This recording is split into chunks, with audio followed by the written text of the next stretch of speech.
Welcome to Something to Talk About from the Bainbridge Island Senior Community Center. I'm Reed Price. Shawn Nigh is here from Helpline House, and we'll get started in just a minute.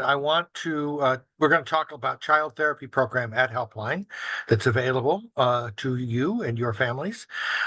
Something to Talk About is sponsored by Fieldstone Communities of Bainbridge Island, and we're grateful for their support. They offer assisted and independent living and memory care up on Rolling Bay.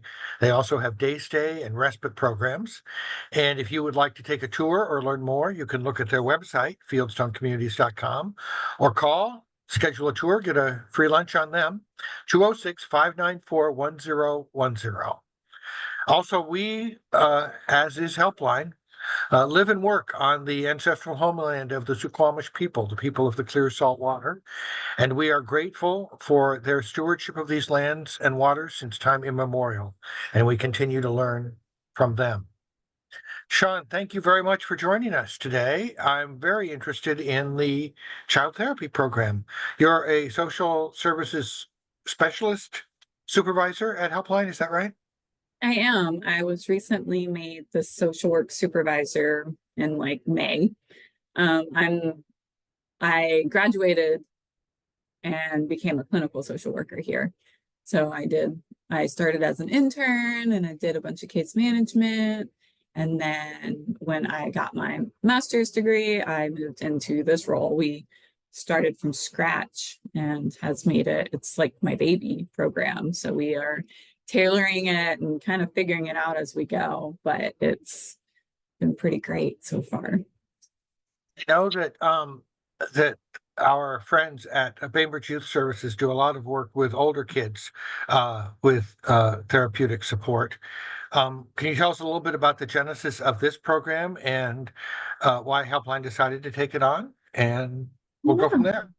Yeah. So we did a community needs assessment a few years ago, asking our community members, what is it that we need to help you with? What is it that we should add to our programs to help the community better? And one thing that came out of that was that a lot of kids age 5 to 12, their needs weren't being met for mental health. There's no free mental health opportunities on the island. And a lot of them are on, state insurance. So even if they found a therapist, they may have to pay out of pocket, which we know can be pretty expensive for those on Medicaid or any kind of lower income health insurance. So we wanted to try and meet that need more. So we made our goal also to kind of not take away from BYS, with their age populations, we wanted to let them maintain that. So we thought, 5 to 12 was a good age for us to kind of work with them. And then, as they get older and we can guide them in the right direction, then they can connect with BYS as a support later on. But our goal was to try and target some of those needs now before hitting, 13. Yeah. I am very grateful to be active in the human services organization in this community because I feel like a lot of us work together to try to figure out how we can blend the work we do. So we're not overlapping, but we are complementing. And it sounds like this is a perfect example of that. It's a collaborative effort, right? We want to work together and serve each other the best we can. So that was our goal. So you found that from the needs assessment that there was a need for helping younger kids with counseling and mental health issues. So how did you go about developing the program with, obviously this was near to your heart based on the work that you've been doing as a student and intern? Yeah, so it had to go through the logistical side of things. We had to present it to our board and pitch our ideas and thoughts to the board. And so I worked very closely with Maria, our executive director, and we brainstormed, had lots of chats, and it got presented to the board. And we're like, all right, we're going to try it. And so through donations from, again, the community and people who just love Helpline House, we were able to put this room together. basically without spending any money. A lot of what I use has been donated or given to us, gifted through many different ways. One being a board member who had a friend who was retiring. So I was gifted a sand tray with figurines, all of the art supplies, the tables. A lot of this was just from the community saying, yes, we're here. So we kind of, like I said, have been just kind of going with it and seeing how we can make it grow and what more we can do. Okay, this isn't working, let's do it this way, and kind of build from there. I think that's one thing I'm very grateful for, is having the flexibility to kind of make the program what we need it to be, and be able, that way we can serve more kids in the area. So it's been a growing process, but I mean, we've been pretty successful the last year that we've been open. So I think we're just trying to grow a little more.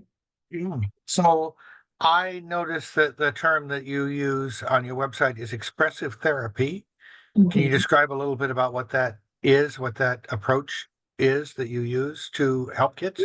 Yeah, so we chose expressive therapy because it includes the arts and it includes music, creative journaling and writing, theatrics, acting, pretend play.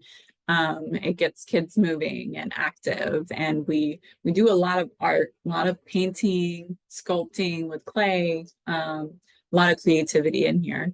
And expressive therapy kind of encompasses all of that, along with other modalities that sometimes we'll use.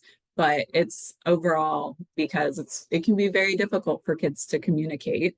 And so I have found that, when they're actively doing something, they're able to, kind of let their mind just drift, and, it becomes easier to talk about things. And so we built on that. And it's been a very successful idea. We make slime. We've got a lot of clay figures. I've got a fairy house over here. We've got different tons of paintings around, but so it's just a way to kind of it eases their anxiety. So this therapy is great for depression, anxiety, and different stressors that come up, and it just kind of helps the kid kind of not have to think, but just be able to speak without really having to have their anxiety heightened up even more while meeting with me. So expressive therapy has allowed me to kind of get that connection and that relationship piece with the kids. And it's been Yeah. pretty great. Yeah, well, I think I've heard that, this, um, many psychotherapists and psychologists have found that for all of us, art and creative endeavors are a great way to sort of bridge the barriers that we have to Mhm. confronting Mhm. the challenges we're facing. Yeah, yeah, it's great for any kind of person who suffered from trauma, grief and loss, just everyday anxiety, the various different anxieties that everyone gets. It is a very great outlet and tool to help us verbalize things that we can't exactly verbalize. So tell me about how you get referrals, how people uh, have heard about the program, and how you work with families, maybe through the Greater Social Work Program, to identify if this is a program that might make sense for for the kids that you end up helping. Yeah. Yeah. So all of the above.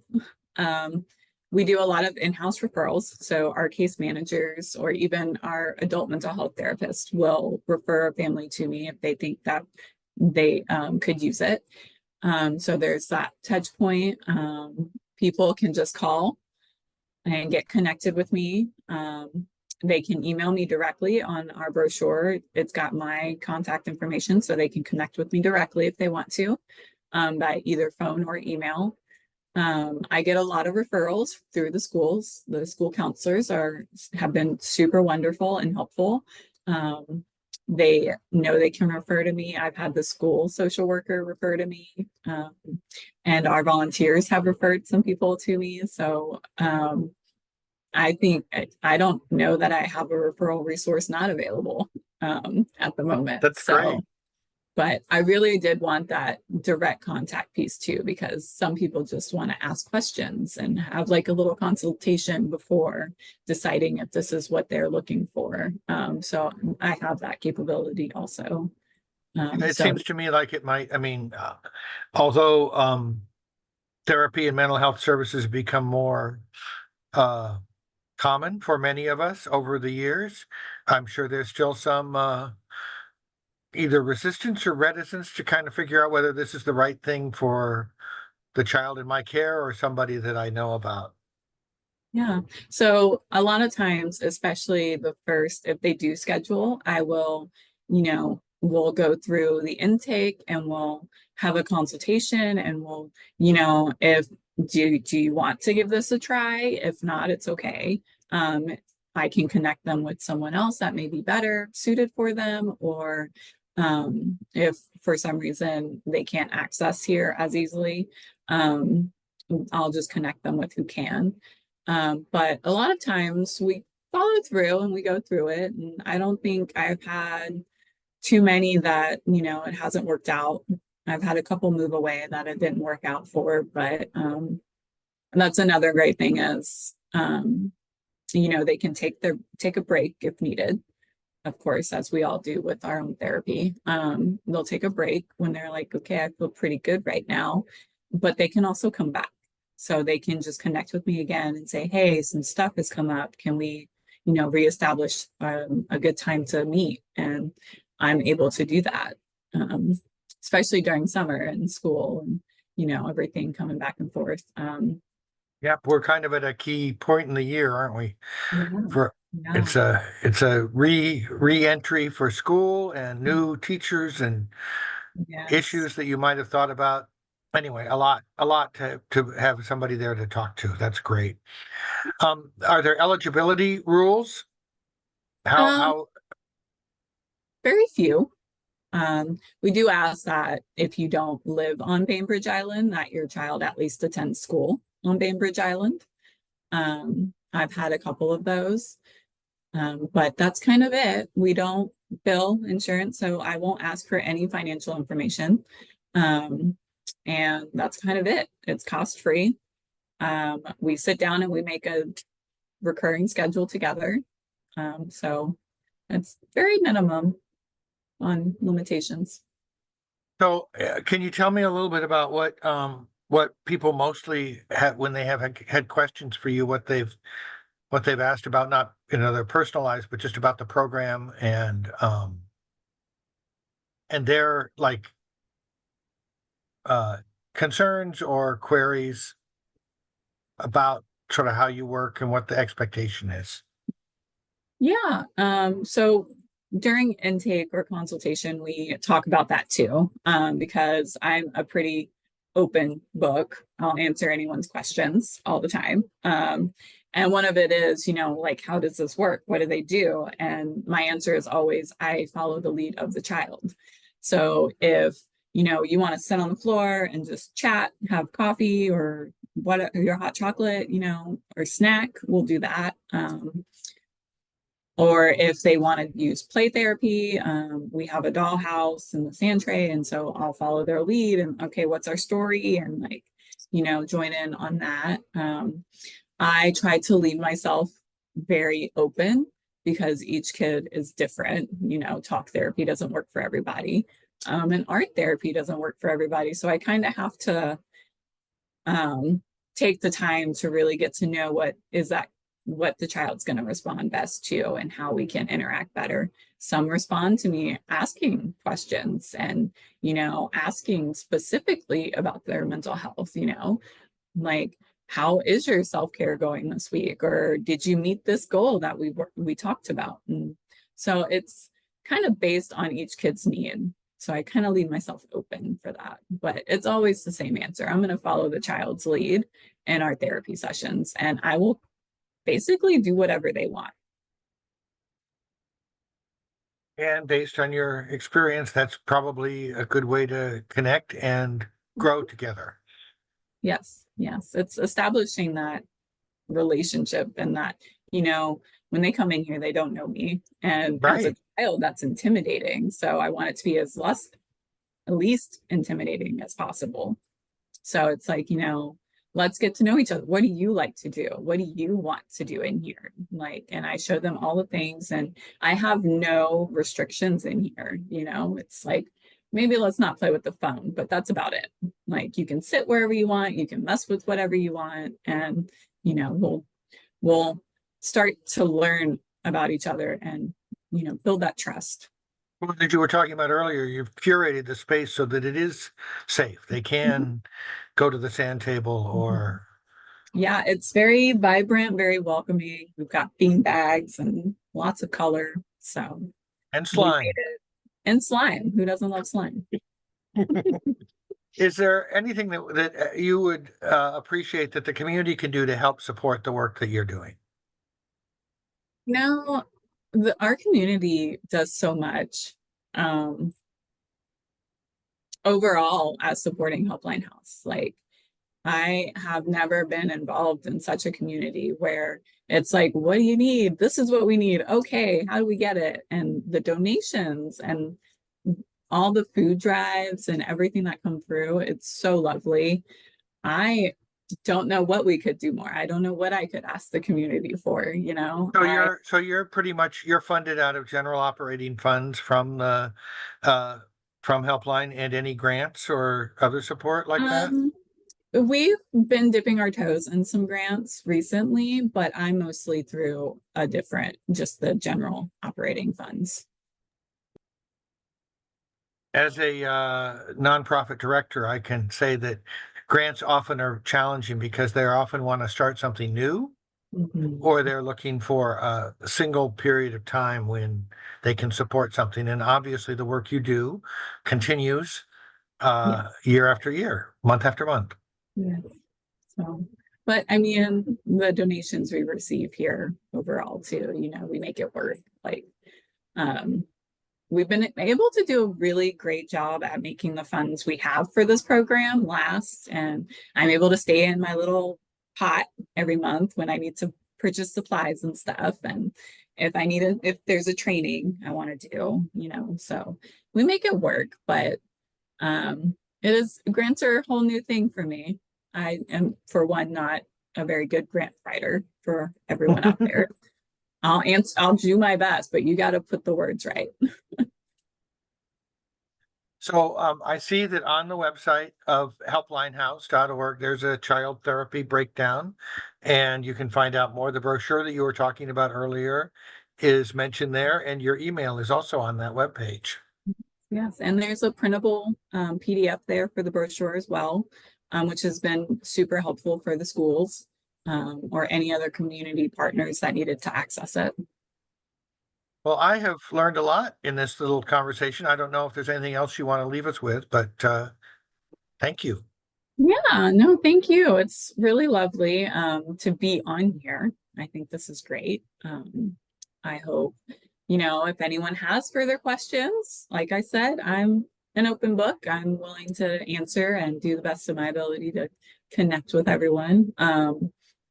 But really, it's, just continue supporting us. And, we're really, I see it every day that we're building the resilience in the children on the island, and we're, bettering their well-being. And, so it's a very important topic for me. Yeah. Because, it starts here. If we start working on it now, as they grow older into adulthood, life won't be so bad, and we know how to navigate things, and we've got all the skills we need. And Yeah, so I'm, we've got a lot of challenges ahead of us as we yeah, grow and exactly. age. Exactly. So why not make it as easy as possible? Yep, get those tools and resources and Exactly. as early. So thank you for the work you do. I really appreciate it. I'm 100% honest all the time, and I absolutely love my job. So Great. I'm so happy to be with Helpline House. Thank you, Shawn, for your time today. And I guess I'll just say your email is snigh at helplinehouse.org. Yes, it is. And I'm here 5 days a week. I may not be able to respond instantly, but I will always respond via email or phone, whichever is easiest. Okay.